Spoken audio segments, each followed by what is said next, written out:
Hello everyone. Today we're going to take a look at my new Dewalt 20 volt max brushless drill set. I bought the impact and the drill driver as a kit, and I just want to share my experience a little bit and a little shopping I did in comparison with this and the Atomic 20 volt brushless drill, which I was looking at before I bought this one.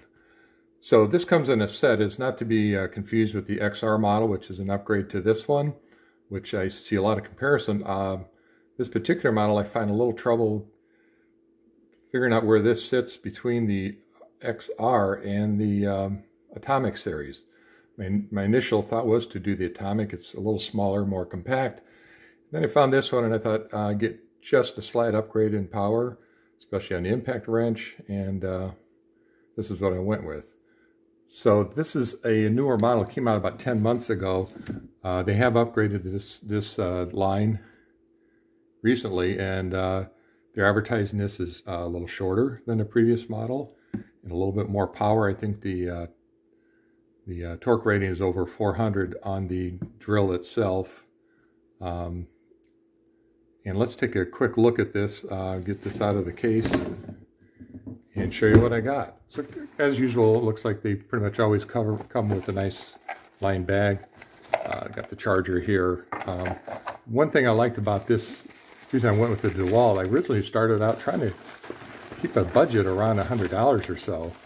And so that would put me in the area like the Craftsman drills, sets, maybe Black & Decker. I think the Skill had one for around $120. So when I do the brushless, I understand that the brushless gives you a little bit more power, a little longevity on the battery.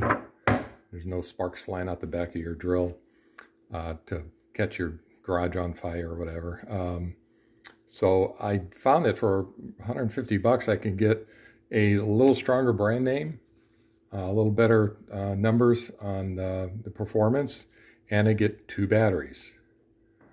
Those other models around 100, like the Skill, the Ryobi, you just get the 1 battery. So I spent a little more. I got the battery, plus I think I got a little better driver and impact wrench. So I'm no stranger to Dewalt. You can see by my little utility knife here. My experience with Dewalt goes all the way back to 2022 when I bought this knife. So I know my way around Dewalt, so let's not question that. So anyway, let's take a look at the drill itself. So this is the impact driver.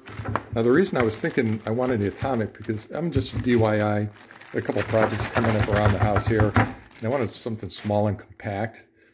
And my initial thought was this one might be a little bigger than I thought, but boy, that is not the case. This thing is really small. It's very compact. Actually, it's 5 inches long, and I think the Atomic version always I think about 1 inch longer. It's right in here. This is the middle case right here. So the Atomic is shorter about by 1 inch. So it's really tight and compact. But my thoughts about this thing being too big, not even close. This is really small and has a nice grip to it. It's all rubber bouncy corners, so in case you drop it. So I really like the size of that. So no regrets there. The drill was a little bigger. The model they had on display was the hammer drill, and it felt pretty heavy, and I thought maybe that was going to be a little too big. But no, this is very small, very compact, so there's nothing too big about this thing at all.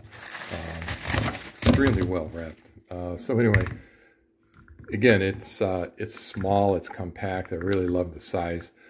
The reason I ended up going with this over the Atomic, so I'm at the Dewalt website trying to sort it out. Where does this fall in between the Atomic and the XR series? This is very close to the Atomic. Most of the stats, the power ratings, the torque, the speed, especially on the drill, are about the same as the Atomic. You get a little longer up here in the chuck, and I think I like a little longer chuck. I don't know if it really translates into a more depth on that, but you got a big drill.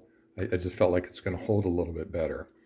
The drill driver settings ratings were a little lower on the Atomic, so you get a little better, higher performance on this 20 volt brushless non-Atomic